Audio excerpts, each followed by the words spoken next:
Good afternoon, welcome to this edition of Lunchtime News here on MTV Sports. With news first, Ram Shahin Jurangpati. To start off with a look at your headlines, public health inspectors launch a trade union action over several demands.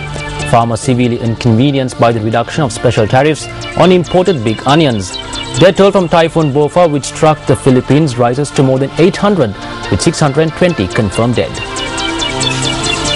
Now for the stories in detail. The Sri Lanka Public Health Inspectors Association has decided to carry out a token strike today over several demands.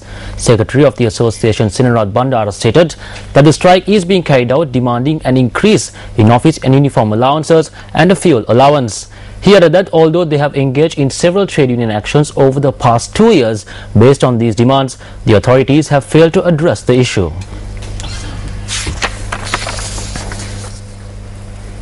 Meanwhile, farmers in the country claim that they have been severely inconvenienced by the reduction of special tariffs on imported big onions.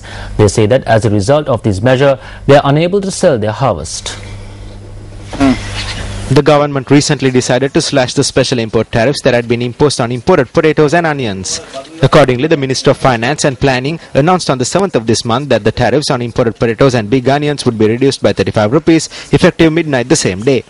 The farmers say that demand for local produce has decreased as a result of this, adding that their incomes too have been severely affected. When you look at it from the consumer side, the price of onions did not rise to an unbearable level. The price is about 70 to 80 rupees. When the tariff is reduced, then we are left to despair as we cannot sell our onions. We ask the authorities to extend the tariff for another month at least to resolve this. Our reporter said that the price of big onions at the Dambal Economic Centre yesterday was between 40 to 60 rupees per kilogram. Our report added that wholesale sales had also reduced significantly. Because the tariff was reduced by 35 rupees, we have been left to despair. We bring our onions here to Dambula, but there is no demand at any price. Meanwhile, farmers in the Uva province say that through the reduction of tariffs on imported potatoes, they may face obstacles in selling their next harvest.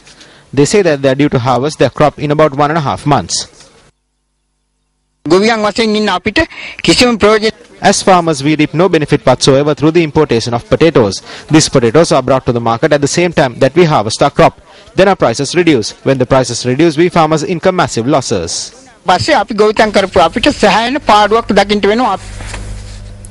In other local news, police stated that investigations have commenced into an incident where a translator in Parliament, Ananda Karunaratne, was allegedly attacked during a discussion over a by-road in the Yogiana area in Dankotua. Vennapur Karunaratne stated that a member of the Vennapur Pradesh Sabha had carried out the attack. The discussion on the by-road was held yesterday with the participation of the chairman of the Vennapur Pradesh Sabha, Susanta Pereira, and Pradesh Sabha member Jagat Priyankara. Ananda Karunaratne, who serves as a translator in Parliament, was admitted to hospital after allegedly being attacked following an argument that broke out during the discussion. All of a sudden, the Pradesh Sabha member Jagat started striking me in the face. He said that he can do bigger things than me and said that he is a public representative, so he can do anything he wants, and he continued to assault me.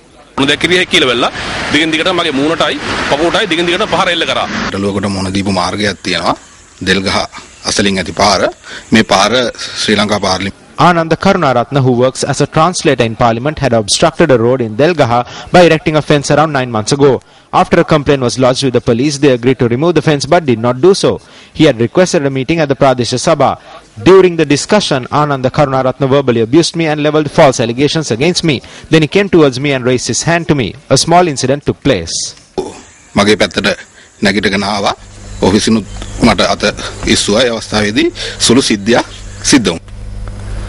Villagers of the Tharana area in Madampe Chilau and residents from another 5 surrounding villages staged a protest in the Tharana area this morning.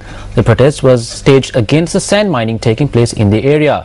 Our correspondent stated that the protest was held for about an hour with the participation of monks in the area. The protesters charged that the sand mining was harming the environment and also caused natural water resources in the area to dry up. When our correspondent visited the location, sand mining was taking place with the use of backhoes.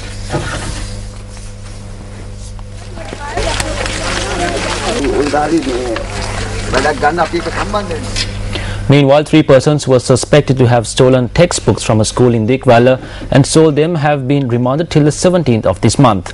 The suspects were remanded after being produced before the Matara magistrate. A large number of books that had been stolen by the suspects were seized during a raid conducted by the Women's and Child's Bureau of the Matara Police. Among the 3 suspects who were remanded is a security officer.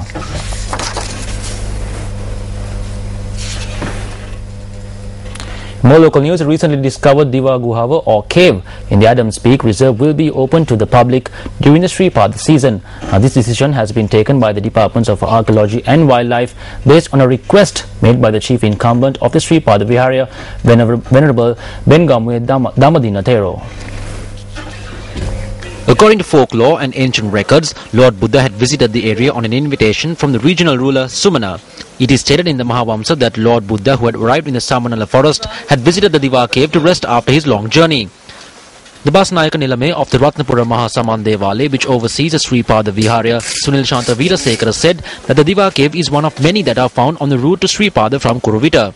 The cave is also known as Nisanka's cave.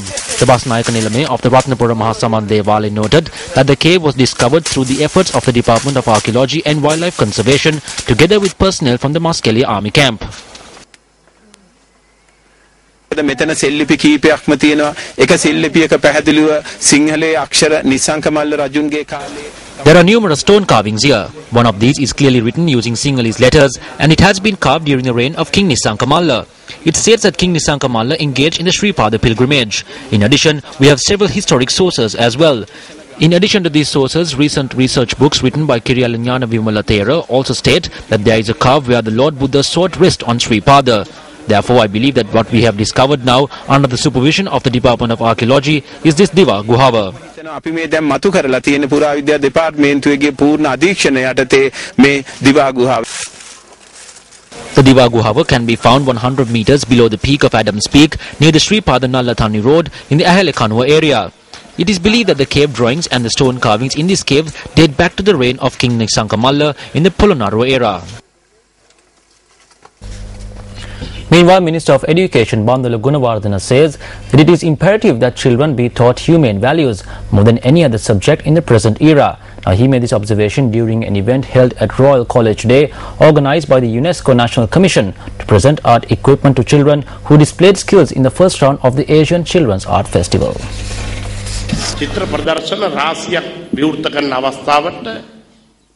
Over the past 3 decades, when numerous art exhibitions were being opened, I participated in many of them. Most of these works of art depicted tanks, multi-barrel rocket launchers, in short, a slide in the humanity of the younger generation. But as of recently, these pictures depict viharas, temples, kovils, churches, mosques, expressways, cities. Now we can see that there has been a change in the children's thoughts. It has become more development-oriented and their humanity is beginning to show again. Now in this country, it is imperative that you teach your children humane values more than any other subject. Well,